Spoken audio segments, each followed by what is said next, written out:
शहीद भगत सिंह, राजगुरु, सुखदेव, इन सब की शहादत के ऊपर 23 मार्च को हम लोग इकट्ठे होते हैं हर साल। हमने जनता सरकार मोर्चा ने पहले साल जब 2023 में 22 में हमारा जनता सरकार मोर्चा गठित हुआ, 23 में हमने कार्यक्रम किया, 24 में हमने कार्यक्रम किया, 25 में कार्यक्रम किया और अब हमारा 26 आ गया है। इस 2026 के कार्यक्रम में हमने चुना है पेरेंटिंग सेमिनार, क्योंकि इकट्ठे होकर रैली करके इसके बाद रैली के बाद क्या करें, ये एक बहुत ही महत्वपूर्ण, बहुत ही बड़ा सवाल है और इसका जवाब आपको 2026 के तालकटोरा स्टेडियम में पेरेंटिंग सेमिनार के बाद मिलेगा कि हमें करना क्या है। ये इधर दे दो मुझे, कि हमको करना क्या है। इसमें शहीदों ने जो यानी भगत सिंह को यदि मैं खास तौर पे पॉइंट आउट करूं या उनकी तरफ अगर इशारा करूं तो उनकी जो मुख्य लड़ाई थी वो पूंजीवाद से थी कि पूंजीवाद समाजवाद पर भारी पड़ रहा है और समाज को तोड़ रहा है अपने मुनाफे के लिए, और वो तोड़ना जारी ना रहे। लोग समान हैं तो समान रहें, इसी सोच के साथ उन्होंने शहादत दी थी लोगों को जागरूक करने के लिए। और जनता सरकार मोर्चा उस पूंजीवाद के खिलाफ बात करता है, ये आप सब लोगों को मालूम है। तो ये मीटिंग लाइव करने का पर्पस ये था कि रोजे चले हुए हैं और बहुत से साथी 9:30 बजे के बाद ही जुड़ पाते हैं, और 9:30 कोई भी मीटिंग शुरू होती है वो 10-11 बजे तक चलती है और फिर बहुत लेट हो जाती है। बहुत से साथी हमारे गांव के कुछ ऐसे रिमोट एरियाज़ में हैं जहां मोबाइल चलाने के लिए उनको गांव से बाहर आना पड़ता है, गांव में नेटवर्क कम है। इस केस में फिर हमें ऐसा कुछ तो बात करनी नहीं होती है जो किसी से छुपाने की है, तो हम ये सारी बातें आपके सामने ले आते हैं। कल हमने एक क्लोज्ड मीटिंग की थी अपनी, और उस मीटिंग के कुछ पॉइंट्स के बेसिस पर मैं आज ये मीटिंग आप सबके सामने लेकर के आ रहा हूँ। मैंने कुछ पॉइंट्स इसमें नोट किए थे कि मैं आपसे क्या क्या चर्चा करने वाला हूँ। इसमें से आप देख लीजिएगा, एक एक करके जो भी STLs हैं हमारे, वो इसमें कमेंट भी कर देंगे, मैं बाद में इसमें कमेंट पढ़ लूँगा। अब हमें सबसे पहला काम आपको क्या करना है, जो भी अपने स्पेशल टीम लीडर्स हैं, जितने भी उनके साथ टीम के साथी हैं, मैं 2-3 चीज़ें आपको क्लियर कर देना चाहता हूँ, ये आपको ध्यान रखना है हमेशा। कोई भी संगठन अपने साथियों को, ज़्यादातर केसेस में मैं आपको बता रहा हूँ, वो मजबूत करने की दिशा में काम नहीं करता है, वो कमज़ोर करने की दिशा में काम करता है। यानी जैसे कोई भी संगठन जब बनता है तो जो भी लोग होते हैं, वो जो लीडर्स हैं खास तौर पे, वो उन बातों की गहराई में शामिल नहीं करते हैं जो कार्यक्रम में जो काम करना होता है, और जिम्मेदारियां लगाई जाती हैं, पद बांटे जाते हैं, और वो सोचते हैं कि शायद पद बांटने के बाद बंदा काम करेगा। पद बांटने के बाद बंदा काम करेगा अपने पद को बचाने के लिए। हमें अपनी टीम बनानी है, और ये इतना क्लासिकल एग्जाम्पल हम लोगों ने बनाया है जनता सरकार मोर्चा में कि 30 लोग जो हैं वो फ्रंट में आए, जो लंबे समय से चल रहे थे, जो मोर्चे में बोल सकते हैं, जो नेतृत्व क्षमता रखते हैं, जो एक दूसरे लोगों को जोड़ सकते हैं, और जो हमें लगा कि ये साथी हैं जिन्होंने खुद जिम्मेदारी उठाई है, मतलब भूतकाल में जिम्मेदारियां उठाई हैं पिछले 4 सालों में, और जिनमें सब्र है, जो सब मुद्दों पर चर्चा करना चाहते हैं। This is the biggest point. इस बात को आप नजरअंदाज मत कीजिएगा कि सभी मुद्दों पर बात नहीं कर सकते। लोग अपना एक टॉपिक लेते हैं और उस टॉपिक पर बात करते हैं। मुझसे जब कोई पूछता है तो सबसे पहले वो ये पूछते हैं कि यार तुम असल में करना क्या चाहते हो और एक्चुअली तुम्हारे मुद्दे क्या हैं। तो मैं उनसे एक ही बात कहता हूं कि हमें ये बताओ कि हमारा कौन सा मुद्दा नहीं है और कौन सा मुद्दा नहीं होना चाहिए जब बात हम समाज की करें। इवन किसान संगठनों को भी इस तरह के अपने एजेंडाज बनाने चाहिए कि समाज का कोई तबका बचे ना, क्योंकि उसमें हर तबका शामिल होता है। हम लोग जब जब ये हमारा संगठन उस लेवल पर बढ़ता चला जाएगा और हमें अपनी अलग अलग विंग्स बनानी पड़ेंगी, तब हम ये बताएंगे आप लोगों को आने वाले वक्त में कि किसान जो हमारी विंग होगी वो किसान विंग बाकी लोगों को कैसे जोड़ेगी, यानी जो किसान नहीं है वो क्यों शामिल हो हमारी विंग में, हमारी स्टूडेंट विंग में वो क्यों शामिल हो जो स्टूडेंट नहीं है, या दूसरे लोग क्यों शामिल हो, इसका रीजन हम देंगे। तो अभी आपको क्या करना है, सबसे पहले अपने जो सर्कल है, अपने जो रिश्तेदारी है, अपने जो भाईचारा है, उसमें बात करके ये देखिए कि वो अपने बच्चों को लेकर माँ बाप की क्या क्या इश्यूज आ रहे हैं। आप डेली ना 5 कॉल करेंगे, यदि मतलब 5 लोगों को फाइनल करेंगे यदि, तो आने वाले 10 दिन में एक व्यक्ति को 50 परिवार मिल जाएंगे, यानी 150 लोग मिल जाएंगे। तो जो लोग अभी देख रहे हैं अपनी मीटिंग को और वो समझ रहे हैं और वो उन लोगों को जोड़ना चाहते हैं अपने साथ और वो आना चाहते हैं, तो एक बार देखिएगा क्या है। क्योंकि हम इस ताल कटोरा स्टेडियम में आने वाले लोगों की जितनी अटेंडेंस होगी उसके बेसिस पर हम अनाउंसमेंट करने वाले हैं फ्यूचर में, यानी ये लोग हमारे केंद्र में होंगे। केंद्र में का मतलब ये होगा हमें अपना शिष्य कुल शुरू करना है तो यहां से स्टार्ट करेंगे हम। 1000 लोगों की टीम फाइनल करनी है, यहां तक कितने लोगों ने किस इंटेंसिटी के साथ काम किया है इसको ध्यान में रखा जाएगा। यानी किसी ने सिर्फ दिखाने के लिए किया है, कोई सिर्फ हाजिरी लगाने के लिए आ रहा है, कोई सिर्फ लाइव में जुड़ जाता है, उसका कोई फोकस नहीं है, कोई ध्यान ही नहीं दे रहा है, कोई सिर्फ एक सिर है, कोई और लोगों को अपने साथ कनेक्ट कर रहा है, तो इसके बेसिस पर उनकी प्रायोरिटीज तय होंगी कि ये वो लोग हैं जो इसमें मोर्चे में इस टाइम तक जुड़े, उन्होंने मोर्चे की गतिविधियों में हिस्सा लिया है। वो साथी अभी उनके जो स्पेशल टीम लीडर्स हैं वो उनकी लिस्टिंग कर रहे हैं कि ये साथी तब जुड़ा था, ये इतना जुड़ता है, इतना मीटिंग्स में आता है, इतना पार्टिसिपेट करता है, ये यहाँ से है। क्योंकि मैं आपको ये इसलिए बता रहा हूं, सबसे कम काम करने वाले लोग सबसे ज्यादा बकवास करते हैं किसी भी संगठन के अंदर, और ये आपने अब तक देख लिया होगा। मेरे से गुस्सा सबसे पहले कौन लोग हुए थे मालूम है?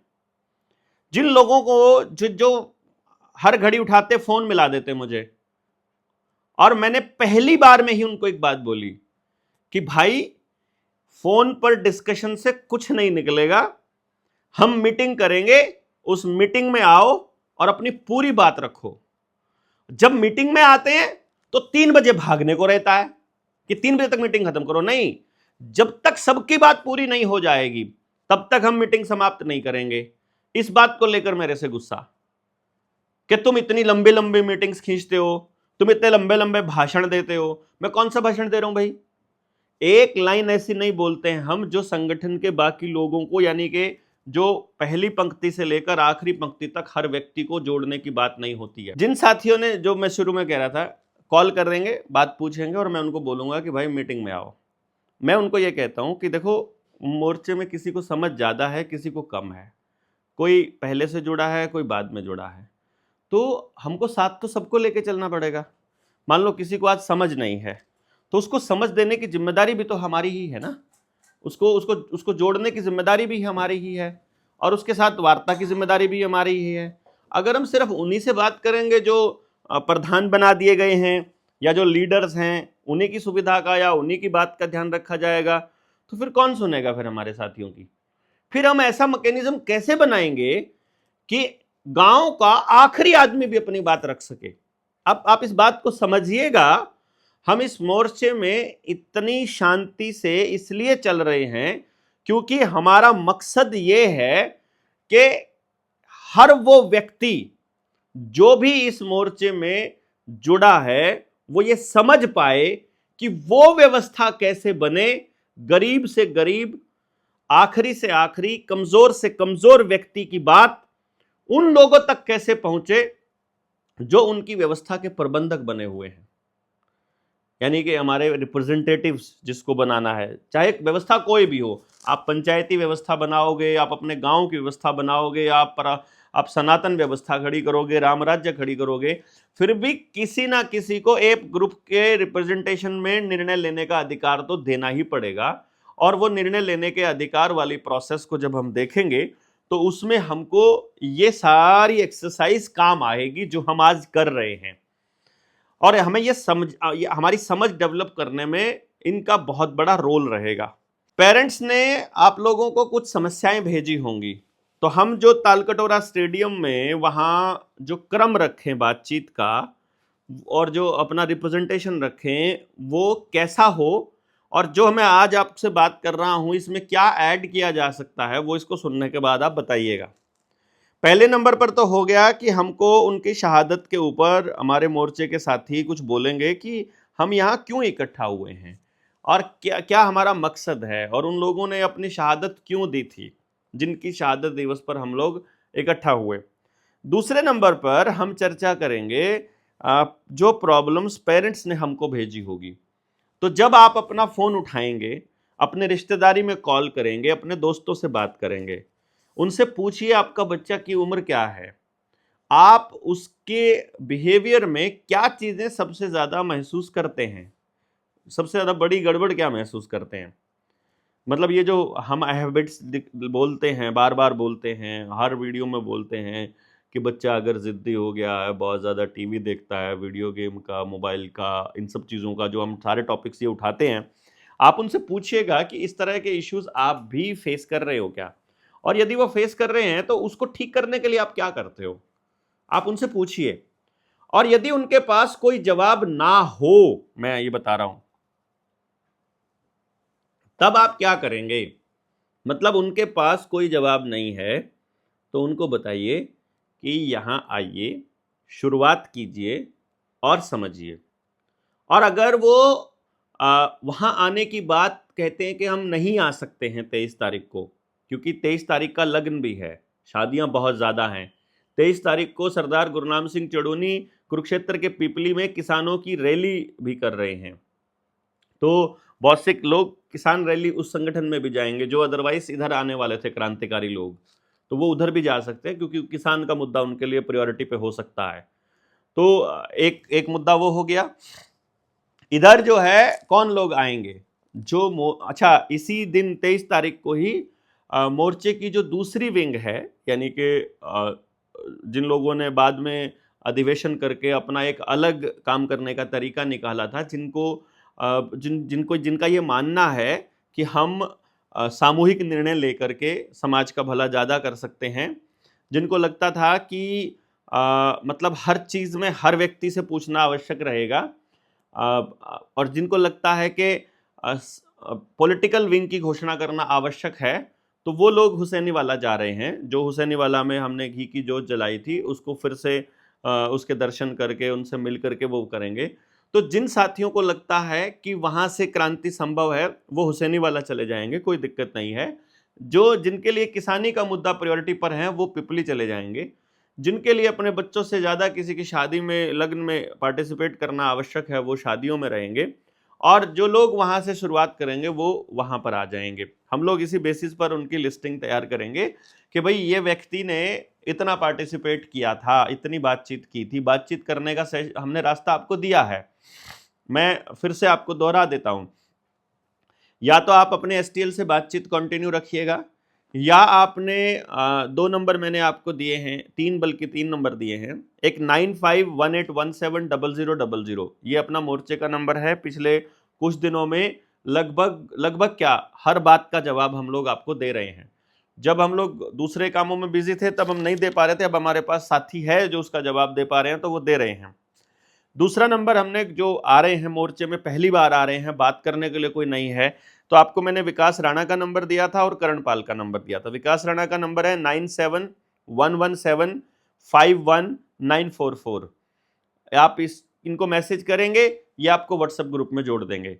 यदि आपने विकास राणा को मैसेज कर दिया है तो फिर आप करणपाल को मैसेज मत कीजिएगा। उनका नंबर है 9991911784। तो ये जुड़ने के रास्ते आपको बता दिए हैं बहुत सारे, आप इनमें से किसी भी पॉइंट पर आकर के, और देखिए जो घर बैठ करके जुड़े रहना चाहते हैं, जो कहते हैं हमें ग्रुप में जोड़ दो, वो हमारे लोग नहीं हो सकते। जो कहते हैं आप बहुत अच्छा काम कर रहे हैं, आपके आपका जो उत्साहवर्धन है उसके लिए हम अप्रिशिएट करते हैं, लेकिन आप साथ रह कर के साथ नहीं देंगे तो हमारे अच्छे काम थोड़े दिनों के बाद बंद हो जाएंगे। क्योंकि हमें काम को आगे बढ़ाने के लिए लोग चाहिए। अब हमारे से इस लेवल पर एक बंदा है जो टीम लीड कर सकता है, और वो बैठा हुआ है हमारा झारखंड में, और हमें आवश्यकता है यहाँ हरियाणा में, तो हमारे पास तो हरियाणा में हर गांव में एक एसटीएल होना चाहिए, एक एसटीएल और उसकी पूरी टीम, ये तो होना चाहिए, और हर मुद्दे पर एक एसटीएल होना चाहिए। ये अपना पर्पस क्या है? 13 मुद्दे हैं: जल, जंगल, जमीन, जानवर, रोटी बेटी माटी, खेत खेड़ा खाप, और शिक्षा, स्वास्थ्य, न्याय, राजनीति, खेती और धर्म। इसमें से जैसे खेत खेड़ा खाप में भी खेत आता है, और शिक्षा, स्वास्थ्य, न्याय, राजनीति, खेती में भी खेती आती है, और शुरू में जल, जंगल, जमीन आता है। तो जमीन, खेत और खेती, ये तीनों का एक पॉइंट अगर बना दे और इस तरह से इकट्ठा कर दें तो 13 बिंदु ये बनते हैं। अब 13 बिंदुओं पर 13 एसटीएल चाहिए एक गांव के अंदर अगर देखा जाए तो। पर ये समय जो हर मुद्दे पर 13 लोग हो, ये समय थोड़ा आने में वक्त लगेगा। उसी के लिए हम लोग ये सारा ट्राई कर रहे हैं, क्योंकि आपके गांव में कुछ भी करना होगा वो बाहर का व्यक्ति नहीं कर सकता, चाहे कितना ही समझदार हो, चाहे कितना ही अमीर हो, चाहे कितना ही पावरफुल हो, किसी भी कुर्सी पर बैठा हो, कोई भी नहीं कर सकता है। इसीलिए मैं ये कहता हूं कि राजनीति जो है वो इस परिवर्तन में सहायक तो सिद्ध हो सकती है, लेकिन वो ये परिवर्तन नहीं ला सकती। कि गांव वाले एक पार्ट चाहते हैं, गांव को पता लग गया कि मेरा ये व्यवस्था परिवर्तन करना है, राजनीति उस पर पॉलिसी बना सकती है, और यदि गांव इकट्ठा है और एक साथ खड़े होकर के लठ उठा सकता है तो पॉलिसी नहीं भी बन रखी है तो भी लात मार सकते हैं। पर ये डिपेंडेंसी, ये संगठन, ये इन बातों पे चर्चा ये तभी संभव है जब हमारे गांव में लोगों को समझ देने वाले युवा हों, समझ देने वाले लोग हों, युवा हो चाहे बुजुर्ग हो, कोई दिक्कत नहीं, महिला हो, जो भी हो। और इसलिए ये जरूरी हो जाता है कि हम उन लोगों से बात करें कि भाई आप क्या इश्यूज फेस कर रहे हो। ये जो बनाएंगे हम, ये बात की बात है, पर फिलहाल यहां आपको आना है। तो अब यहां जब आप बात करेंगे, जिसने एजुकेशन की ट्रेनिंग पूरी कर रखी है, आप मुझे कमेंट बॉक्स में बताइए, एजुकेशन की ट्रेनिंग पूरी किए हुए लोग, क्या आपकी जिंदगी में बेसिक ही पूरी करी है अभी तो, क्या चीजों को समझ में आना आसान हुआ? क्या आपके लाइफ में कुछ परिवर्तन हुआ? और यदि परिवर्तन हुआ तो फिर हम और लोगों के जीवन में वो परिवर्तन क्यों नहीं देखना चाहते? This is the point. इसीलिए मैंने इतने दिनों से अपना बिजनेस बंद करके रखा हुआ है कि मुझे इसको बिजनेस पॉइंट नहीं बनाना है कि ताल कटोरा स्टेडियम कर लिया, मोर्चे के साथी हैं, हमको पता है ये मोर्चे के साथी तो हमारे क्लाइंट हो ही नहीं सकते हैं, तो फिर हम ये क्यों कर रहे हैं? क्योंकि मोर्चे के साथियों की मदद से मोर्चे के साथियों के बच्चों के ऊपर काम किया जा सके। इसमें जो लोग समाज पे लगे हैं उनके बच्चों को मोर्चे के साथी संभाल लें, और जो मोर्चे के साथी उन बच्चों को संभाल रहे हैं उनको वो समाज पे काम करके समाज उनको संभाल ले, काम करने वाले बच्चों को। तो इस तरह का हम लोग एक मैकेनिज्म बनाना चाहते हैं जिसमें इस पूरे के पूरी चीज को समझने और समझाने के लिए हमको साथियों की, उनकी साथ एक्टिव साथियों की जरूरत पड़ेगी। तो पहली लेयर में इसीलिए 1000 लोगों को हमने एक्टिव साथियों को लेने का फैसला लिया था कि ये 1000 लोग हमारी नींव होंगे। अभी होडल में जो साथी जिनके ऊपर मुकदमा चला हुआ था, उनकी चार्जशीट हो गई है, तो अभी तक तो वकील की इतनी खास जरूरत थी नहीं। अब वकील की आवश्यकता पड़ेगी अगर, तो वो वकील का जो, अगर समाज हमारे साथ, संख्या हमारे 1000 लोग अगर हमारे पास हो, तो हम लोग उन लोगों को वकील प्रोवाइड आसानी से कर सकते हैं, चाहे हमारे पास चंदे की रकम ना हो तो भी, हमारे पास बचत नहीं भी होगी तो भी हो सकता है ये काम। लोगों को तो वैसे जिन लोगों ने अपने खिलाफ प्रचार किया है, नीचे ही नीचे फोन करते हैं, लोग बताते हैं, वो सारे के सारे लोग उन्होंने खूब गलत फीडिंग करने की कोशिश की ही, और वो गलत फीडिंग करके लोगों को ये बताने की कोशिश की है कि शायद भाई देवेंद्र तो जो है वो बहुत पैसा मतलब कमा रहा है या खा रहा है। हमें जब पैसे के लिए काम करना होगा तो ये जो अपना प्रोफेशन है ये बहुत नोबल प्रोफेशन है, आराम से बैठ कर काम करेंगे और कोई गलत भी नहीं कहेगा अगर कोचिंग सेंटर खोल लेंगे तो। और अभी इतने लोग हो गए हैं कि 500 बच्चे इकट्ठे करना पूरे देश से कोई मुश्किल काम नहीं है, और एक बच्चे से मतलब जितना चाहे उतना पैसा मांग सकते हैं, पर यह प्रोसेस में नहीं जाना है हमको। हमने आपको बताया था इन सब चीजों को छोड़कर हम इस काम पे लगे थे, तो ये कोई तुक नहीं बनता है हम इस तरह की बातों में फंसें। हम अपने उस फोकस उसी चीज पर रखें जो हमारा फोकस है। चूंकि हमने गुरुकुल शिष्यकुल का जो कॉन्सेप्ट है वो समाज को देना है, तो जब हम गांव को ये कहेंगे कि तुम्हारे 2 बच्चे हम संभालेंगे, तो वो जो 2 बच्चे हैं वो इस हिसाब से 7,000 गांव से जो 14,000 बच्चे हम इकट्ठे करेंगे, वो 14,000 बच्चों को देवेंद्र बल्हारा तो पढ़ाने वाला नहीं है। उनको पढ़ाने के लिए तो कम से कम 1,000 से 1,500 लोग हमको चाहिएंगे।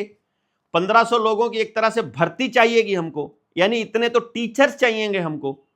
और अगर वो कपल हो जाए तो उस जैसी बात ही नहीं है।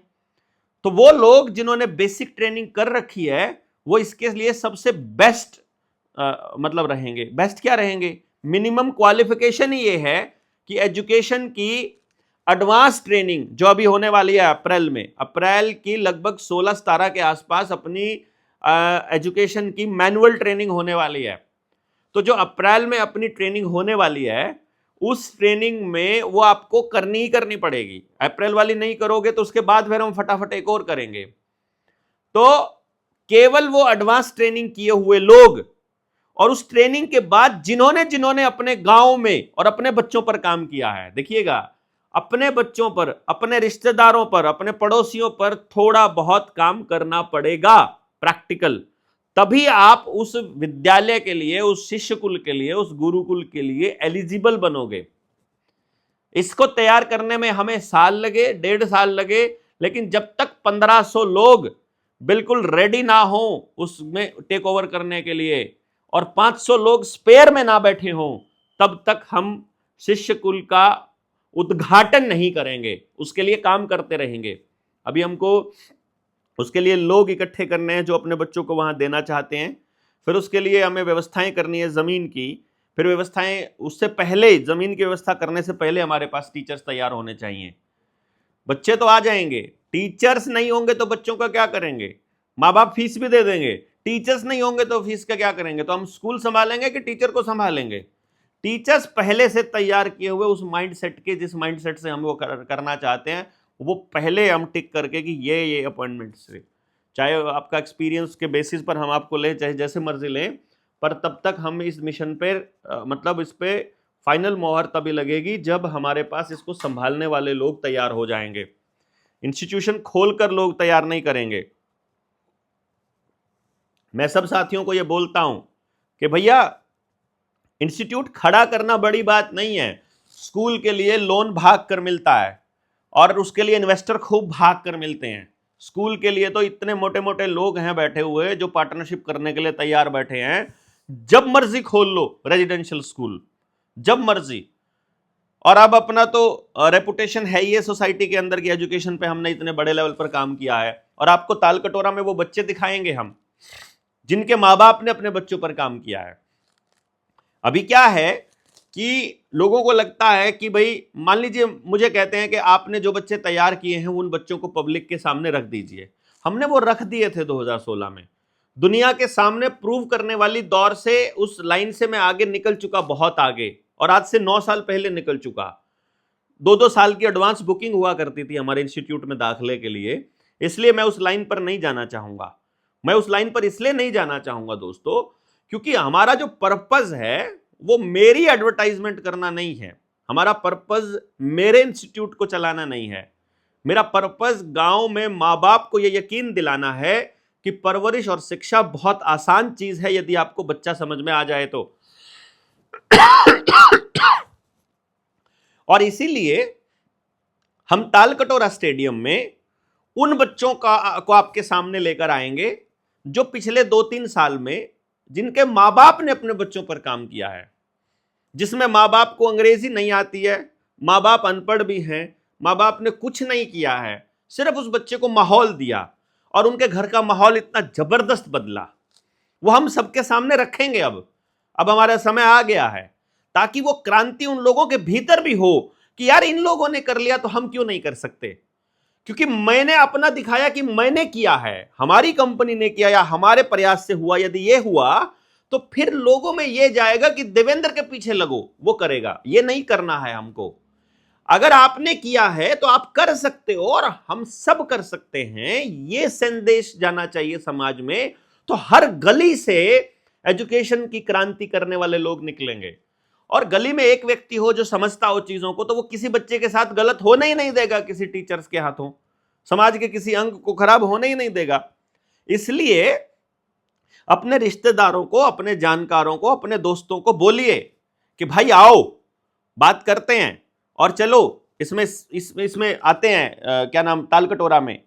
और उससे पहले यदि वो जानना चाहते हैं कि क्या सीन है हमारा, तो एजुकेशन वाली ट्रेनिंग का लिंक आप दे दीजिए उनको।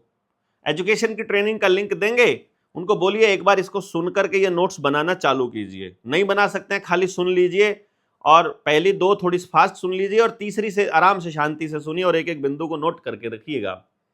जब वो चल रहा होगा वो प्रोसेस, उनको समझ में आ जाएगा कि ये बड़ी चीज है, छोटी चीज नहीं है, और उनको बुला लीजिए अपने साथ में। और जब वो उस ट्रेनिंग को करेंगे तो बहुत सारी प्रॉब्लम्स, जो बच्चों के साथ जो प्रॉब्लम्स हैं, वो केवल डायलॉग डिलीवरी से ही ठीक हो जाएगी। आपने बेसिक ट्रेनिंग कर ली, आपने अपने बच्चों को वो गलत डायलॉग बोलना बंद कर दिए, आपका रिलेशन वहीं से ठीक होना शुरू हो जाएगा। बहुत सी चीजों को समझने के लिए माँ बाप के पास ओवरऑल अंडरस्टैंडिंग होनी चाहिए कि ह्यूमन साइकोलॉजी कैसे काम करती है, बच्चों की साइकोलॉजी कैसे काम करती है, एजुकेशन साइकोलॉजी कैसे काम करती है। फिर आपका ये मुद्दा होना चाहिए, फिर आपको ये समझ में आना चाहिए बच्चों के लिए ये जो ट्रेनिंग है ये इतनी हेल्पफुल कितनी गजब क्यों है, क्योंकि बच्चे अपनी प्योरेस्ट फॉर्म में हैं, तो जो भी उनका बिहेवियर है उसको देख करके ही हम अंदाजा लगा सकते हैं। पर जो बड़े हैं, जो एडल्ट्स हैं, वो थोड़े मैनिपुलेटिव होते हैं। इसलिए अपने लाइफ पार्टनर को समझने में, अपने पिता को समझने में तो आपको थोड़ा सा गड़बड़ हो सकती है। तो आपको उनकी फिर फेशियल एक्सप्रेशन और उनके डायलॉग, उनका बोलचाल और उनका काम, वो सब भी देखना पड़ेगा, तब जा करके आ जाएगा। पर वो आप मैनुअल ट्रेनिंग जब आप करेंगे ना, और उसके बाद 8-10-20 लोगों के ऊपर प्रैक्टिस करेंगे, जब मैं साथ में होऊंगा, आपको सब समझ में आ जाएगा, उसकी चिंता नहीं करने की जरूरत है। तो इसलिए बेसिक ट्रेनिंग के बाद वो सब चीजें बहुत हेल्पफुल हो जाएंगी। परंतु इसमें जो रह जाएंगे उनका समाधान मिलेगा मैनुअल ट्रेनिंग के बाद। और जो उसके बाद भी रह जाएंगे, मान लीजिए मैनुअल ट्रेनिंग के बाद भी बहुत से बच्चे हैं जो समझ में नहीं आए हैं, तो फिर उनका जो समाधान होगा वो एक्सपीरियंस से होगा।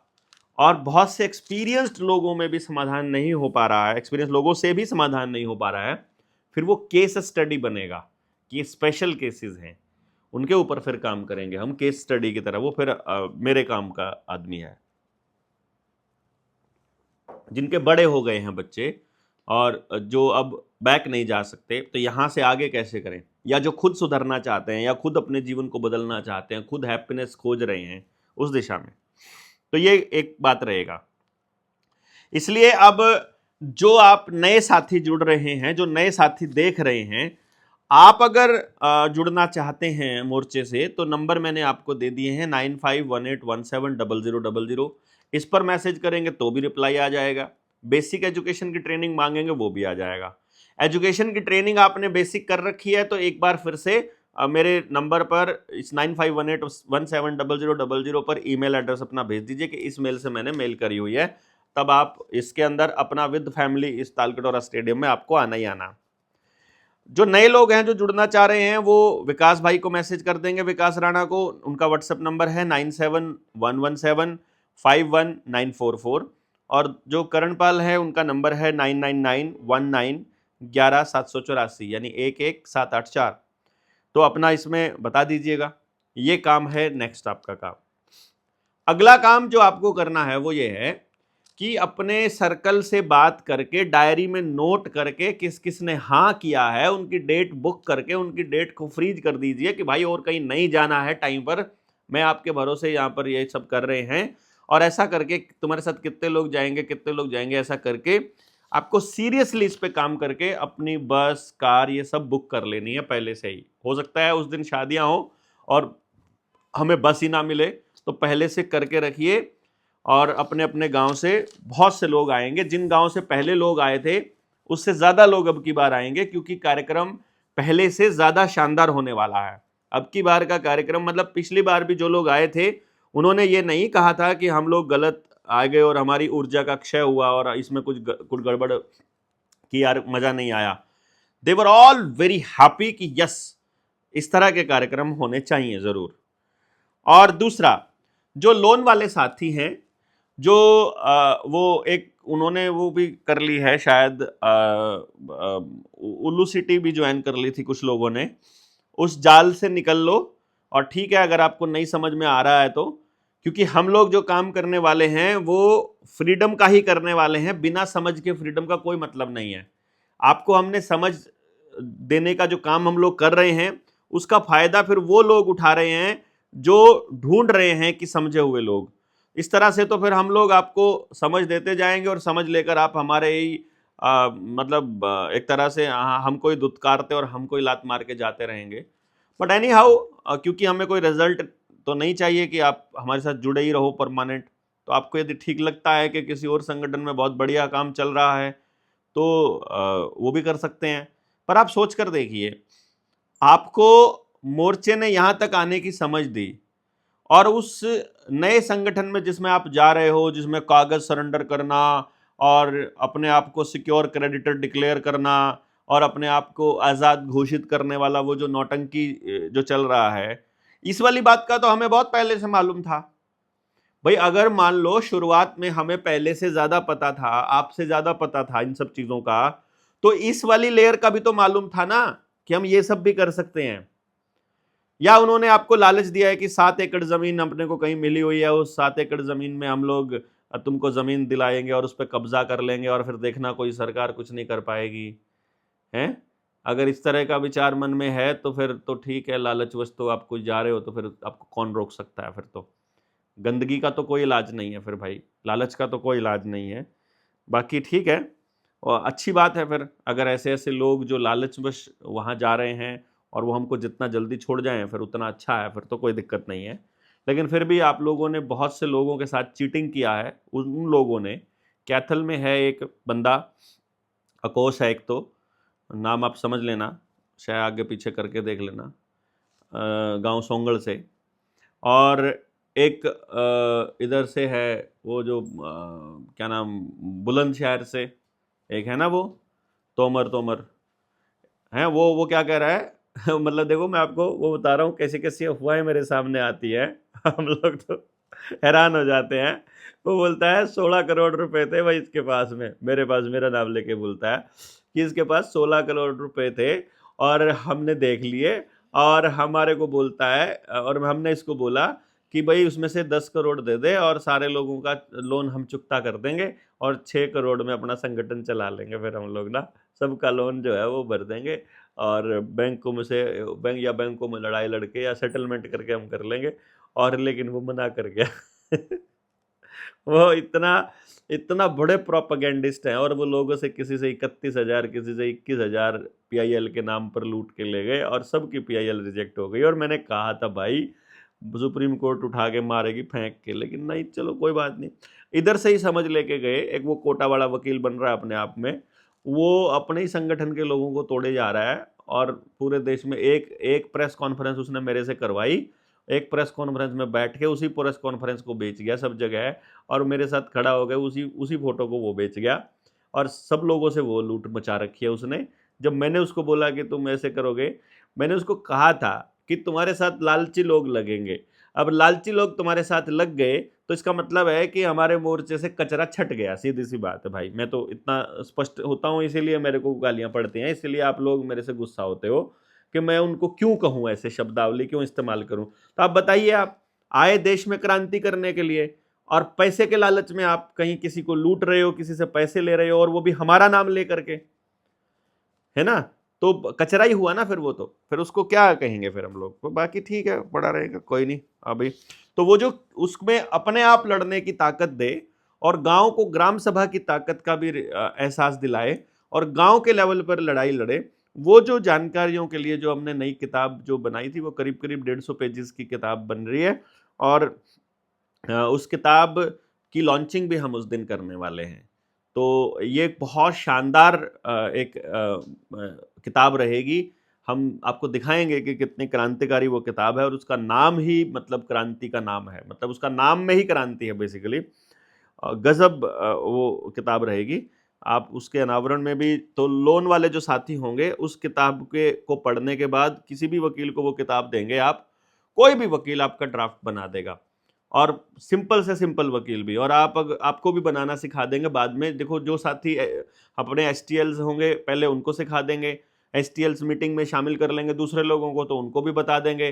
फिर तो एक बार मैकेनिज्म आ जाए ना अपने पास, 1000 लोग पहले हों तो 1000 लोग सीखे हुए हैं, उनका नंबर पब्लिक में हम दे देंगे। रोज पॉडकास्ट करके जितने एसटीएल्स हैं उनका पूरा चेहरा पब्लिक के अंदर, उनका फेस हम लोग पब्लिक करके सबको बता देंगे कि इन लोगों से संपर्क करो यार।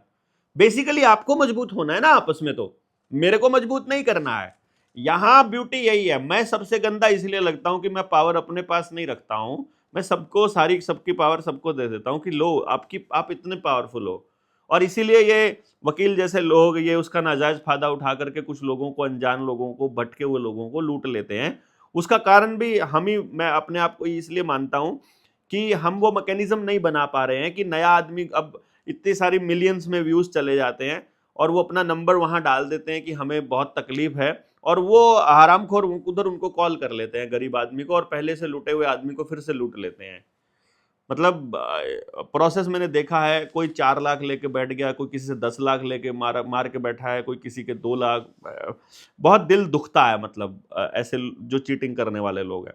तो अलग अलग जगह पर जिन जिन को अपने कार्यक्रम कराने हैं, मोर्चे से जुड़ने के लिए जो तड़प रहे हैं, मोर्चे का पूरा एग्जैक्ट वहां पर जो बंदा वहां आएगा ना, वो बिल्कुल डायरेक्ट, एक समझिएगा मेरे से कनेक्ट होने का डायरेक्ट रास्ता मिल जाएगा। मेरे से कनेक्ट होना चाह रहा है, उसको लग रहा है कि मैं मतलब भाई देवेंद्र का चेहरा ज्यादा गया हुआ है, तो मतलब मेरे से इन द सेंस कि उसको अपने पास ही देवेंद्र मिल जाएगा, अपने गांव में, अपने वहीं अपने आसपास, अदरवाइज नहीं तो जिला हेडक्वार्टर से बाहर नहीं जाना पड़ेगा उसको।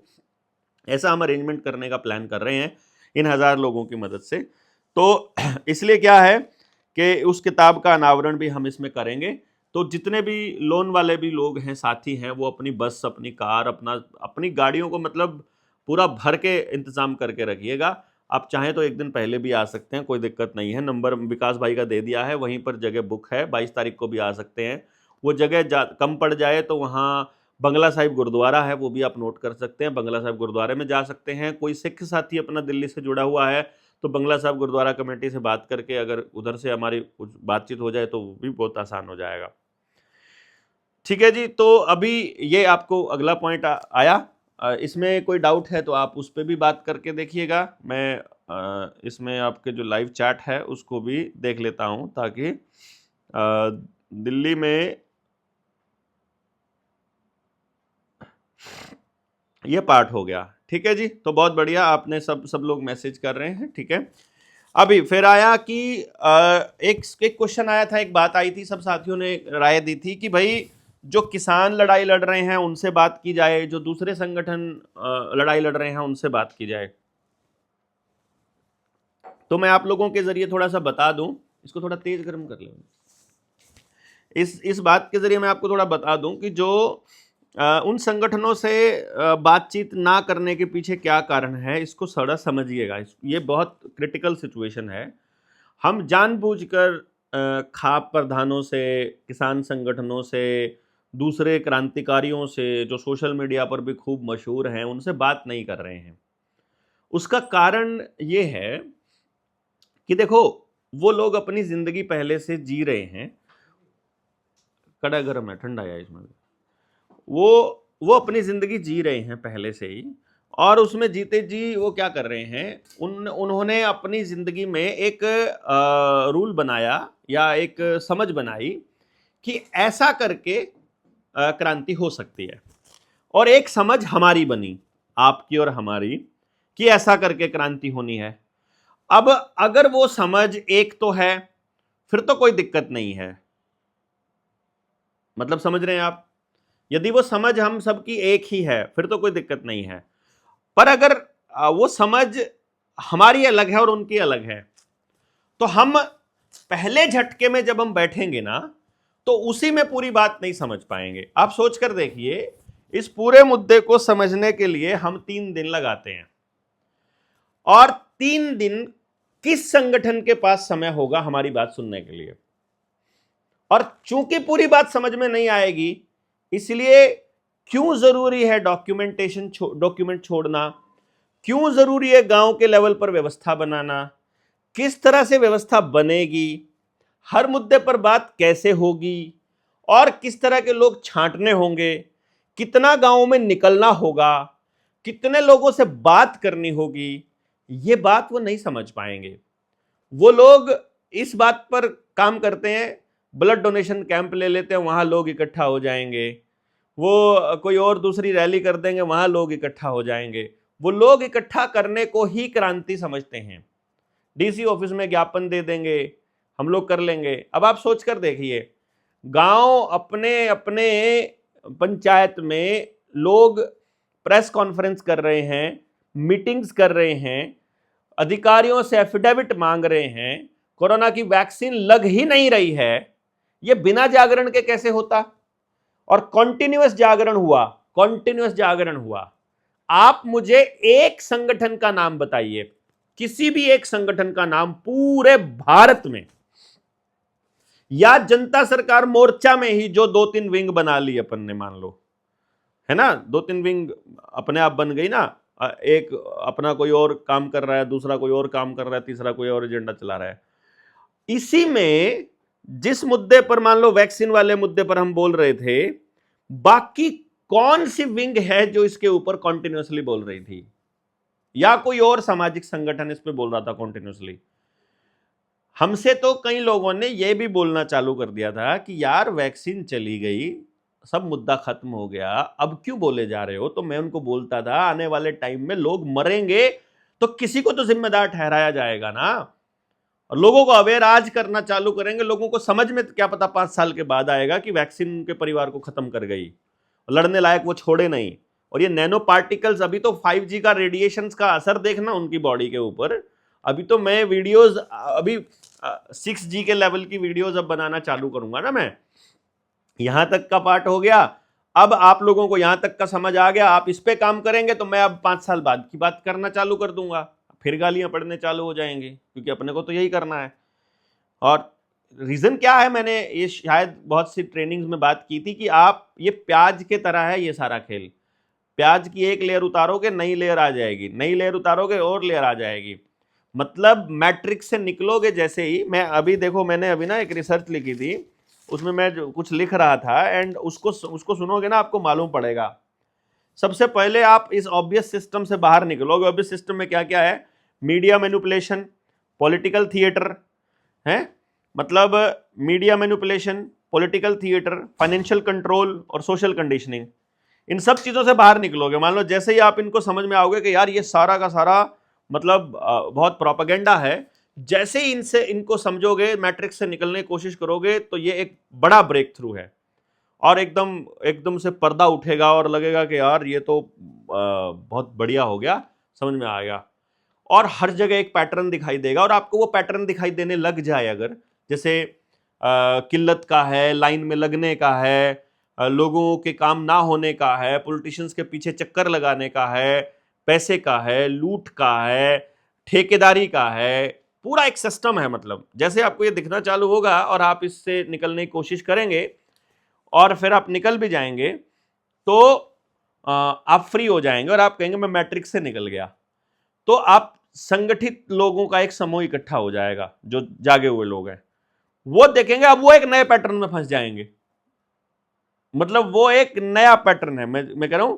और फिर देखोगे कि यार अवेकनिंग वाले जो लोग हैं, अवेकन जो लोग हैं, अवेकनिंग कम्युनिटी है, उसकी अपनी एक मैट्रिक्स चालू हो जाएगी, अपना एक बिलीफ सिस्टम चालू हो जाएगा, अपना एक नैरेटिव रियलिटी का, कि वो रियलिटी नहीं थी, ये रियलिटी है, अब उसको रियलिटी मानने लग जाएंगे, और उनका सच अलग हो जाएगा उनके सच से, और लगेगा कि और अगर हम लोग इसमें केयरफुल नहीं हुए तो हम एक नया मैट्रिक्स क्रिएट कर देंगे। इससे बाहर निकलेंगे, एक नई ट्रुथ आएगी, आप सारे लोगों को अलग अलग सच दिखाई देगा उससे। यानी कहने का मतलब है, ये इस पे मैं पूरा का पूरा लेक्चर आने वाले टाइम में करूंगा, अभी नहीं, ये तो बाद की बात है। अभी फिलहाल 23 मार्च पे चले जाते हैं, ये नहीं तो टॉपिक इतना लंबा हो जाएगा। तो ये एक पार्ट रहेगा जो मैंने आपको बताया था कि इस ग्रुप में जोड़ देंगे, और अपने साधन बुक कर लीजिए। अगली बात थी लोन वाली, अगली थी किसान संगठनों वाली। तो वो जो संगठन है उन लोगों ने अपना एक रास्ता तय किया हुआ है, यदि उस रास्ते पर हम चलेंगे तो हमारा टास्क रह जाएगा, यदि हमारे रास्ते पर वो चलेंगे तो उनका टास्क रह जाएगा। तो अब हमको क्या करना है, हमको अपने बारे में उनको बताना है और उनके बारे में उनसे जानना है। तो उसका तरीका ये होगा, हम पहले अपनी स्ट्रेंथ दिखाएंगे, पहले हम बताएंगे कि हम कैसे लोग हैं। जैसे जिन भी किसान संगठनों से हम बात करते हैं और कभी भी मिलते हैं ना, तो उनसे बात करते करते सारे लोग संगठनों के पदाधिकारी ये बोलते हैं, बलारा जी ये इतना गजब के लोग कहाँ से लाए, ऐसे लोग तो मिलते नहीं है, किसी संगठन के पास नहीं है जैसे जनता सरकार मोर्चा के पास है, ऐसी समझ रखने वाले। तो मैं हमेशा ये बोलता हूँ कि ये बहुत खोज करके लाए गए लोग हैं।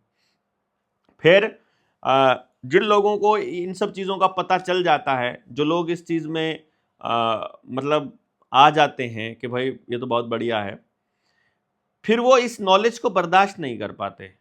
तो आपको वो समझ उन लोगों को देनी कि नहीं देनी, ये कौन तय करेगा?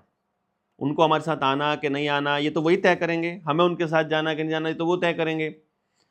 तो उसके लिए हमने क्या किया कि पहले हम एक बड़ी स्ट्रेंथ पब्लिक ये दिखाएं कि हम ऐसे लोगों का एक स्ट्रेंथ है। जो ताल कटोरा का जो कार्यक्रम है ये इसी चीज़ के लिए है कि जब हम यहाँ से इन लोगों को लेकर के चलेंगे और जब हम अपनी यात्रा निकालेंगे हर गांव से, तो जो हमारे जैसी सोच के लोग हैं वो आते रहेंगे अपने आप।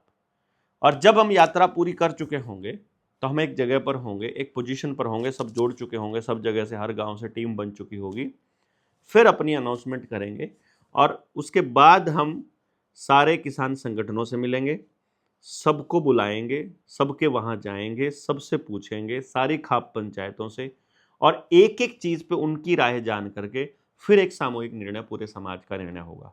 यानी हर गांव से, हर गली से, हर घर से रिप्रेजेंटेशन हो, वो लोग अपनी बात कहें, और फिर सर संगठन से रिप्रेजेंटेशन हो। इस तरह से हम लोग फिर एक मैकेनिज्म बनाएंगे जहां वो लोग जो नियम बनाने वाले हैं, जो नियमों के बारे में बात कर रहे हैं, वो उस नियम बनाने की प्रक्रिया में शामिल हों। ये इंपॉर्टेंट स्टेप है। इसीलिए बिगिनिंग में यदि हम उन लोगों को जोड़ते हैं, मान लीजिए हम लोग आज ही एक एग्जांपल ले लीजिए, आपने एक पॉडकास्ट देखा होगा मेरा सरदार गुरनाम सिंह चड़ूनी के साथ। काम करने का तरीका या फिर टारगेट्स, उनके भी समाज की भलाई, हमारा भी समाज की भलाई, हमारे बीच में कोई लड़ाई नहीं, हमारे बीच में कोई मतभेद नहीं, उनका एक्सपीरियंस हमसे ज़्यादा है। परंतु कुछ चीज़ों में वो ये कहते हैं कि बलारा जी आप ये बहुत बड़ा काम कर रहे हो, और बहुत कुछ चीज़ों में उनके जैसा काम हम नहीं कर पा रहे हैं। तो अब आप बताइएगा कि ये दोनों ताकतें जब जुड़ जाएं तो कितनी बड़ी ताकत बन जाएगी। परंतु ये ताकत एक सिस्टम से जुड़नी चाहिए कि जब जुड़े तो वो भी मजबूत हों और हम भी मजबूत हों। यदि अभी इनको इस तरह से इंटरमिंगल कर दिया उठा करके तो सारा पंगा खड़ा हो जाएगा और फिर हम लोग एक दूसरे को कमजोर करने में लग जाएंगे। हम समाज के सभी संगठन एक दूसरे को मजबूत करें, ऐसा मैकेनिज्म हम आने वाले वक्त में बनाने वाले हैं। और पूरी की पूरी पीढ़ी हमें तैयार करनी है। बेसिकली ये जो हर गांव से लेकर के जो तैयार करेंगे 10-15 साल में, ये बच्चे अपने अपने गांव को अपने आप संभाल लेंगे, उसकी चिंता आप ना करिएगा। और एचपीवी वैक्सीन के ऊपर भी हम लोग वहाँ कुछ ना कुछ बताएंगे ताकि सब लोग अपनी बच्चियों को बचाएं। कम से कम थोड़ा मोटी ही जानकारी देंगे हम। वैक्सीन क्राइम रिपोर्ट किताब तो वहाँ आई जाएगी। रही होम स्कूलिंग की बात, तो ये जो हम कर रहे हैं होम स्कूलिंग को, देखो माँ बाप स्कूल छुड़वा देते हैं लेकिन घर में क्या करना है वो नहीं समझ आ पाते, और इतना समय नहीं लगा पाते कि उसको अलग अलग चीज़ों में पार्टिसिपेट करवा ले बच्चा। तो लेकिन 8-10 पेरेंट मिलकर यदि अपने बच्चे को होम स्कूलिंग कराएं, 8-10 बच्चों को, तो वो इजीली हो सकता है। इवन मैं तो ये कहूँगा 30 पेरेंट अगर होम स्कूलिंग कराएं और इकट्ठे मिलकर के प्लान करें, 30 पेरेंट मिनिमम, तो आपका काम आसान हो जाएगा। 30 पेरेंट का मतलब ये हो जाएगा कि 30 के 30 के लिए एक सीधी 35 सीटर 40 सीटर गाड़ी ले लो और उन बच्चों को लेते हुए चले जाए, लेते हुए आ जाए, और एक माँ बाप की ड्यूटी एक दिन में लग जाए। तो 30 के 30 दिन एक पेरेंट छुट्टी लेके अपने बच्चों को घुमाता रहे और वो उनको ले जाना काम पूरे दिन का सिक्योरिटी का उसका रहे। बड़ा आराम से हो जाएगा। ये शहरों की बात है, गाँव में तो बहुत आसानी हो जाएगा। ये तो इस पर करेंगे बातचीत हम लोग, इसमें देखेंगे। तो अब जो दूसरा काम आपको करना है, मैं तो ये भी नहीं ध्यान में आ रहा है कि आप सब लोग नोट भी कर रहे हैं कि नहीं कर रहे हैं, क्योंकि अपनी मीटिंग में इतने सारे मुद्दे होते हैं, आप उनको नोट भी करते हैं कि नहीं करते हैं भाई? नहीं नहीं नहीं, कोई नोट नहीं कर रहा है। अरे वाह, उधर से भी आया क्या? नहीं नहीं, हाँ बस नहीं, कोई नोट ही नहीं कर रहा। तो भाई इसको वीडियो को दोबारा सुनोगे फिर बोलोगे। ये तो जी नहीं यस, एक बंदे ने आया है, संदीप कुमार ने यस बोला है। नोट क्या करना था? अच्छा, आपने अभी तक नोट ही नहीं पता क्या करना था? अरे भाई अपने लोगों से, देखो आपने सुन लिया, बात खत्म हो गया, ऐसे थोड़ी करना है यार। आप कॉपी पेन उठा के अपने रिश्तेदारों से बात करनी है, ये टास्क है आपको दिया गया, ये आपने नहीं करा। दूसरा टास्क था किताब का जो लॉन्चिंग है वो वाला पॉइंट आपने नोट करना है। फ़ोन नंबर मैंने आपको दिए हैं वो नोट करने हैं, और पेरेंट्स से क्या क्या बात करनी है वो वाले पॉइंट्स मैंने आपको दिए हैं। चलो अगला पॉइंट जो आपको नोट करना है वो ये है कि भाई समाज में ना बहुत से तबके हैं, स्टूडेंट से लेकर मतलब डॉक्टर्स हैं, फिर उसके बाद नर्सेज हैं, फिर उसमें सफाई कर्मचारी हैं, फिर स्कूल में पढ़ाने वाले टीचर्स हैं, हेडमास्टर हैं, लेक्चरर हैं, प्राइमरी टीचर हैं, नॉन टीचिंग स्टाफ है, क्लैरिकल है, पीडब्ल्यूडी का है, दूसरे कर्मचारियों का है, नॉन कर्मचारी हैं, पढ़ने वाले हैं, एचटेट वाले हैं, सीटेट वाले हैं, यूनिवर्सिटी वाले हैं, कॉलेज वाले हैं, स्कूल वाले हैं, पेपर देने वाले हैं, paper failure, paper pass, SP UPSC की तैयारी करने वाले हैं, आंगनवाड़ी वर्कर हैं, आशा वर्कर हैं, और रोडवेज है, रेलवे है, बैंकिंग है, फिर आपका इंश्योरेंस कंपनी वाले हैं, रिकवरी वाले हैं, और दूसरे तमाम दुकानदार हैं, खाद्य पदार्थों वाले हैं, इनकम टैक्स वाले हैं, फूड सप्लाई इंस्पेक्टर वाले हैं, पीडीएस सिस्टम वाले हैं, कोटे वाले हैं, गांव में पानी की टंकी काम करने वाले हैं, नहर विभाग वाले हैं, एसडीएम कार्यालय है, तहसीलदार कार्यालय है, पटवारी है, कानागो है, तहसील के और काम है, जजेस हैं, कोर्ट हैं, पुलिस है, थाना है, हवलदार है, इंस्पेक्टर है, एसपी है, डीसी है, सीएम के कार्यालय है, मंत्रालय है, सचिवालय है, और इतनी सारी चीज़ें हैं जो पूरे के पूरे इस पूरे जो अपना ये मैनेजमेंट है, जो व्यवस्था है पूरी, उसके हिस्से हैं। और उन सब में बहुत सारी प्रॉब्लम्स हैं। एफसीआई गोदाम का क्या खेल है, रेलवे में क्या है, आप सब जगह पर रहे। जैसे मैं यूनिवर्सिटी गया था तो वहाँ मैंने देखा कि जितनी भी कैंटीन्स हैं वहाँ सब पे पानी की जो सप्लाई है, जो पीने का पानी है, उसकी टूटियों को ख़राब करके रखा हुआ है और सप्लाई ऊपर से बंद की हुई है। मैंने पूछा कि ये क्यों बंद की हुई है, तो मैंने एक दो आदमी ने तो सीधा जवाब दिया नहीं। फिर मैं पीछे जा करके जवाब ढूंढ के लाया तो जवाब ये मिला, पता ये चला कि जो पानी बेचने वाली कंपनियां हैं उन्होंने वहां वीसी को बोल करके और डीन को बोल करके और प्रोफेसर्स को बोल के पानी की सप्लाई वहां रुकवा दी है, ताकि पानी की बोतल ज्यादा से ज्यादा बिक सके। और हमारी जो नई जनरेशन कॉलेज में पढ़ने वाले हैं वो पानी की बिकवाली को नॉर्मल मानने लग जाएं, जबकि जनता सरकार मोर्चा की लड़ाई है कि देश में पानी तो बिल्कुल भी बिकना नहीं चाहिए। अब ये कितनी छोटी सी बात थी, लेकिन ये बड़ी बात है। आप रेलवे स्टेशन पे चेक करोगे, बस स्टैंड पे चेक करोगे, सड़क पे जितने प्याऊ है वहां चेक करोगे, वाटर कूलर चेक करोगे, सारे बंद मिलेंगे आपको। अगर पास में कोई बड़ा मॉल या दुकान है जहां पानी मिलता है, मॉल का, जहां जहां खरीद के पानी लेना पड़ता है, तो वहां वाला पानी जो है वो सप्लाई बंद मिलेगी। तो इट्स अ गेम प्लान ना। तो ये प्रोपेगेंडा है और इसको समझ नहीं आ रहा है हमको, बाजार का ये खेल हमको समझ नहीं आ रहा है। तो ये आप अगर समाज के हर तबके से बात करना चाहते हैं तो जितने भी साथी अपने जुड़े हुए हैं वो अगर अपने अपने एसटीएल को मैसेज कर दें, और एसटीएल अपनी एक डायरी हमेशा अपने पास रखें, और जो भी मैसेज आए फटाफट डायरी में नोट कर ले, तो वो डायरी में पॉइंट्स आ जाएं और उस डायरी के पॉइंट्स एक जगह लिखकर मुझे आप फोटो क्लिक करके भेजते रहें, तो या ग्रुप में भेज दें जो हमारा एसटीएल वाला ग्रुप है, तो हमारे पास में वो सारी इंफॉर्मेशन आ जाएगी उन तबकों को खबर देने के लिए कि हम उस मोर्चे की जो अपनी तालकटोरा स्टेडियम में हम उन लोगों को क्या संदेश देना चाहते हैं कि हम आपकी क्या मदद करेंगे, ताकि आने वाले समय में वो लोग भी हमारी मदद करने के लिए मेंटली तैयार हो जाएं कि जब मोर्चा हमारी आवाज़ उठा रहा है और हमारी बात कर रहा है तो क्यों ना हम भी मोर्चे का साथ दें। जब वो मोर्चा यात्रा निकाल रहा हो, कोई कार्यक्रम कर रहा हो, उनके गाँव में गया हो, कुछ ना कुछ वो भी फिर हमारे साथ में वो करें। तो इसलिए ये जो किया था, जो पेरेंट्स वाला था, मैंने बताया था कि जो बच्चों पे जो काम किया हुआ पेरेंट्स ने, उनका भी हम लोगों को बताएंगे और एक डेमो हम दिखाएंगे इसमें लोगों में कितना ज़बरदस्त, और काउंसलिंग के बाद उनके परिवारों में कितने लोगों के परिवारों में हुआ है। ये सब अपने आसपास जहां आपका बच्चा पढ़ता है उन स्कूल के टीचर्स हैं, प्राइवेट स्कूल के टीचर्स हैं, जो आपके सरकारी स्कूल के जो टीचर हैं, आपका गांव है, आपके गांव के सरकारी स्कूल के टीचर्स हैं, वो सब जानते होंगे मेरे को। आप उनको भी बोल सकते हो कि यार सेमिनार है वो आइएगा। और जो गुरुकुल है उसका भी पूरा का पूरा एक्सप्लेन करेंगे हम, वहाँ की किस तरह से गुरुकुल खुलेगा, कौन लोग वहाँ एलिजिबल होंगे काम करने वाले, और कौन लोग होंगे जिनके बच्चे वहाँ पढ़ेंगे। तो जिनके बच्चे वहाँ पढ़ेंगे उनके बच्चों को, उन लोगों को भी एजुकेशन की ट्रेनिंग करनी पड़ेगी। अभी से करना चालू कर दीजिए। और खास ध्यान रखिएगा, ऐसे बच्चे हमने ढूंढने हैं जिनका आधार कार्ड ना बना हो, जिनका डेट ऑफ बर्थ सर्टिफिकेट ना बना हो, या जिनके माँ बाप वो आधार कार्ड सर्टिफिकेट छोड़ने को तैयार हो, वो हम सबसे पहले प्रायोरिटी पे हम लोग उनको लेंगे। और वैक्सीनेटेड ना हो, अनवैक्सीनेटेड बच्चों को लेना हमारा पर्पज़ है। और एक जो है वो हम बात करूंगा मैं मान साहब से, रणबीर मान जी ने बोला था कि इकोलॉजिकल फार्मिंग के ऊपर, कि हमें बीज वगैरह प्रोवाइड करने का, किसान को अल्टरनेट देने का, एजुकेशन का अल्टरनेट देने पर, इस पर भी बात होगी। गाँव के नाम पे संदेश होगा, एसटीएल टीम मेंबर सब बताएंगे। और इसमें जो एक बड़ा जो पॉइंट है जिस पे हमको सबको इस बात पे विचार करना भी पड़ेगा और बात भी करनी पड़ेगी, वो है कि इस इवेंट का खर्चा कहाँ से आएगा।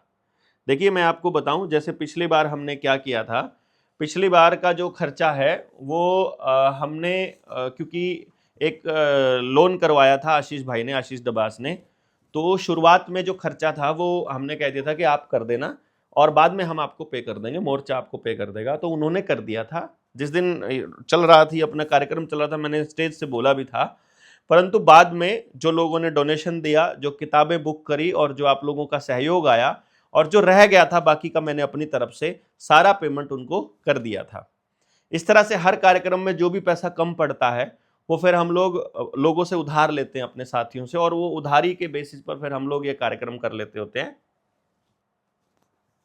अभी इस टाइम पे मोर्चे के ऊपर करीब करीब 20-22 लाख रुपए की उधारी है, जो हम चाह रहे हैं कि यदि पॉसिबल हुआ हमारे लिए, क्योंकि बड़ा प्लेटफॉर्म है और हमारे लिए बहुत आसान भी रहेगा आप सबको बताना कि हमने कितने कार्यक्रम किए हैं और कितना हमारे पास आज तक डोनेशन आया है, और उसमें से कितना डोनेशन किस चीज़ के ऊपर खर्च हुआ है, वो सारे का अभी सीए से वेरिफिकेशन करा के, पूरा ऑडिट करके, और सारा का सारा पब्लिक प्लेटफॉर्म पे हम उसको रख दें कि कहीं पे भी इस बात की डाउट लोगों के दिमाग में ना रहे कि हम लोग हिसाब देने से भाग रहे हैं। हालांकि लोगों ने हमें जो पैसा दिया है, जो सहयोग दिया है, वो खर्च करने के लिए ही दिया है, और वो काम करने के बाद हमने खर्च लिया है।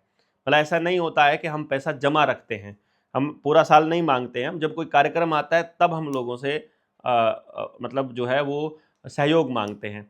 तो जो साथी उस मोर्चे में जो अपने कार्यक्रम में नहीं आ पाएंगे, जो इस कार्यक्रम का हिस्सा नहीं बन पाएंगे, और जो लिख रहे हैं कि ऑनलाइन डाल देना, आप इसमें लाइव चलाना इसको, वो सब लोग बोल रहे हैं, तो उन लोगों से निवेदन है कि भाई आप ज़्यादा से ज़्यादा हमारे को आर्थिक सहयोग देने की कृपा करें। बाकी रही बात एसटीएल्स की, तो इस खर्चे को हम लोग, जो साथी आएंगे वो तो पूल कर ही लेंगे, क्योंकि इस मोर्चे की सबसे बड़ी खासियत ये है कि जो भी लोग इसमें पार्टिसिपेट करते आए हैं वो इसमें खुद से आगे बढ़ करके पार्टिसिपेट करके इसका हिस्सा बनते हैं, और दिस अ वंडरफुल थिंग। तो आप अभी तक भी ये करते आए हैं, अभी भी आगे भी कर लेंगे मैनेज, इसका भी मुझे पूरा यकीन है।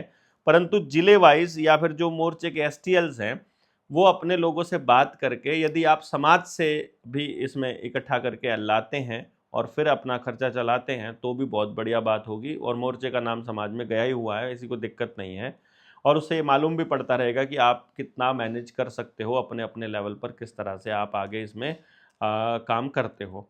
तो अभी मैंने आपको जो टास्क दिए हैं, वो टास्क आपने नोट कर लिए होंगे शायद, और नहीं किए होंगे तो आप वीडियो को फास्ट फॉरवर्ड करके सुन करके नोट कर लेना कि भाई अपने अपने एसटीएल से चर्चा करिएगा। अब जो अगला टास्क है, जो अगला काम है, वो ये है कि भाई ये लिस्ट, अपनी पहली जो 1000 की लिस्ट है, इस पे हमारा टारगेट है। ये हमने आपको बता दिया है कि वो 1000 लोग कैसे होंगे, हमारे पहले जो 1000 लोग होंगे। हालांकि भाई हमारा एक सिंपल सा फंडा है, आपने अगर मोर्चे के किसी साथी के साथ मोर्चे में आने के बाद जैसे आप मिले हो और उसको आपने चीट किया, और आपकी समाज में अगर इस तरह की इमेज रहती है, तो हमारा बहुत सिंपल सा इसमें आंसर रहता है कि हमारा आपसे कोई लेना देना नहीं है। बस इस बात को ध्यान रखिएगा कि भाई हम इस पार्ट को बहुत अच्छे से समझते हैं। ना हम ये कहते कि जैसे अभी हमने कुछ लोगों का नाम लिया जो आए मोर्चे में थे, हम हमारे साथ वीडियो बना के और लोगों का भरोसा, अब वो वीडियो दिखा दिखा के कि हम देवेंद्र के साथ ही हैं। मैंने कैथल वाला जो सोंगड़ वाला जो था अकोस, उसने तो ये भी बताया कि हम जो पैसा तुमसे ले रहे हैं 4-5 लाख रुपया ले भी लिया, वो कह रहा है कि ये पैसा देवेंद्र के पास जा रहा है और देवेंद्र को पता भी नहीं है कि वो ये बता रहा है कि देवेंद्र के साथी हैं हम। तो भाई ये तो मतलब फोटो खिंचाना, वीडियो बनाना, ये तो महंगा ही पड़ जाएगा। इस तरह से लोग बदनाम कर रहे हैं मुझे, और जबकि हमने आज तक कभी भी किसी से ना कभी कोई पैसा मांगा, ना कभी मोर्चे का पैसा हमने अपने व्यक्तिगत इस्तेमाल के लिए यूज़ किया, ना अभी तक मोर्चे ने ही हमारा पैसा देना है। अभी जो पैसा उधार का है वो लोगों से उधार लेकर के हमने ही दे रखा है। अभी भी जो वर्मा जी वाली किताब जो छपी थी ना, उसका भी लगभग 5, 2, 7, 8 लाख रुपए के करीब तो उधार मैंने ले रखा है, अभी तक दिया नहीं है। जो उल्टे खर्चे और ज़्यादा आ जाते हैं। बट एनी हाउ, परमात्मा करेगा। एजुकेशन वाला जो किताब आएगी उससे हम लोग ये सोच रहे हैं कि उससे ये उधार उतरेगी जितने लोगों से हमने ले रखी है, और इसीलिए वो बहुत जल्दी 8 जुलाई को हम लोग लॉन्च करने का प्लान बना रहे हैं। और जो साथी हैं बहुत ज़बरदस्त तरीके से लगे हुए हैं, आपसे गुजारिश ये रहेगी कि आप इस प्रोसेस को बंद मत होने दो। एक 10 दिन का काम आपका रह गया है जिसमें आपको मेहनत करनी है। डेली यदि आप 5 लोगों को तैयार करोगे, यानी 15 लोगों से बात करने के बाद 5 लोग भी तैयार हो रहे हैं, 5 फैमिलीज़ भी तैयार हो रहे हैं, 5 कारें अगर तैयार हो रही हैं डेली की, तो आप बड़े आराम से 200-250 लोग एक व्यक्ति जोड़ सकता है। तो जितने लोग हैं आप लोकल, ख़ास तौर पे जो पूरे हरियाणा से हैं, यूपी से हैं, राजस्थान से हैं, जो आ रहे हैं, कुछ लोगों ने बसें कर रखी हैं अलग अलग ज़िलों ने, तो बहुत ही शानदार रहेगा। आप लोग समय से पहले चलिएगा, क्योंकि जो लोग आएंगे ही 12 बजे, ये मत सोचिएगा कि 10 बजे का काम है तो 12 बजे चलो। खुले में नहीं हो रही है अपनी रैली, बंद उसमें हो रही है, और 10 बजे हम शुरू कर देंगे उसको, तो आपको चलना ही है। हम कोशिश करेंगे कि 10 बजे कार्यक्रम चालू हो जाए हमारा, 10 बजे का समय दिया है तो। बहुत ही ज़्यादा कोई इमरजेंसी हुई तो बात अलग है, अदरवाइज़ हमारी कोशिश यही रहेगी। बाकी आप लोग सारे के सारे इसमें जितना पार्टिसिपेट करेंगे, पहले दिन आकर के जो लोग आएंगे वो काम को फटाफट फटाफट निपटा ही देंगे। ये हमें मालूम है, पहले भी ऐसा होता आया है, आगे भी होता आएगा। और इसमें हम सिरदर्दी ज़्यादा इसलिए नहीं लेते हैं क्योंकि हम चाहते हैं कि आप ज़्यादा से ज़्यादा सीखो इसके अंदर, आप अपना संगठन बनाना सीखो, आप लोग कार्यक्रम करना सीखो, आप इसमें जुड़ो। हमको तो आता ही है सारा सारा, अपनी तो मैनेजमेंट कंपनी ही थी, हम लोग तो लोगों से करवा ही लेंगे जब हमको करना होगा। पर उसमें क्या होगा, उसमें आपको लगेगा कि यही कर सकते हैं, आप नहीं कर सकते। पर जब आप पार्टिसिपेट करते हो और आपको पता लगता है कि यार ये तो बहुत आसान है। आपने नस्ल बचाओ रैली में देखा, पूरे करनाल में आपने पोस्टर्स बांट दिए थे, फिर दूसरी रैलियों में दूसरी जगह देखा बैनर ही बैनर हमने चिपका दिए थे, तो बहुत सारा हो गया था। अगली बार का जो कार्यक्रम तक हम लोग ये सोच रहे हैं कि हमारे पास फंड्स हो जाएं, ताकि हम लोग जब अगला कार्यक्रम करें तो पूरे प्रदेश के अंदर बैनर ही बैनर अपने लगे हों और पूरा प्रचार हो जाए, ताकि लोग जुड़ने के लिए और उसका अगले कार्यक्रम की खबर हो जाए। पर इस कार्यक्रम को हम इंटरनल लेवल पर अपने लोगों की इंटरनल मेहनत से चाह रहे हैं, ताकि फर्स्ट जो लेयर 1000 लोगों की है वो बिल्कुल ज़्यादा से ज़्यादा जेन्युइन लोगों की बन सके। बाद में अदरवाइज़ हमको डिज़ोल्व करने में तो 5 मिनट लगनी है कि भाई ज़्यादा लोग ऐसे आ गए जो नहीं वांछित थे हमारे। तो जो पार्टिसिपेट एक्टिव लोग हमको चाहिए कि जो बेसिक आधार बन सके इसका, और वही एक्सरसाइज जो है कि एजुकेशन की जो अपनी मुहिम है उसकी शुरुआत के लिए अपने को लोग मिल जाएंगे, स्टार्टिंग हो जाएगी, और हमारा बेस जो है वो मजबूत होने की दिशा में अगला कदम रखेगा। तो ये एक पर्पस था। अपने लोगों से बात कीजिए, रिश्तेदारों से बात कीजिए, बात करना मत बंद कीजिए। भूल मत जाइए लाइव आने के बाद कि मीटिंग अटेंड कर ली थी, बात खत्म, उससे नहीं होगा। तैयारियां जारी रखिए, ये बहुत दूर तक जाने का रास्ता यहाँ से बन रहा है। और आप सब लोग जो भी इसमें जुड़ रहे हैं, आप इस यात्रा को कंटिन्यू रखिए। तो मैं आपके कमेंट पढ़ूंगा, अपने एसटीएल को भी भेज सकते हैं आप अपनी बात, और वो एसटीएल मुझे भेज देगा मैसेज के तौर पे ग्रुप में इकट्ठा एक जगह पर लिख करके। तो और फिर हम उसके ऊपर फिर अगली मीटिंग कर लेंगे। नेक्स्ट मीटिंग के लिए आपके पास खबर आ जाएगी। आपका बहुत बहुत धन्यवाद। जय हिंद, जय भारत, जय जोहार। जितने भी लोग जुड़े हैं शेयर करिए, दूसरे लोगों तक पहुंचाइए, और साथी जितने भी जुड़े हैं वो उन लोगों का मतलब एक तरह से ये समझिए कि ये आप ही का काम है और आपको बहुत से लोगों तक इसको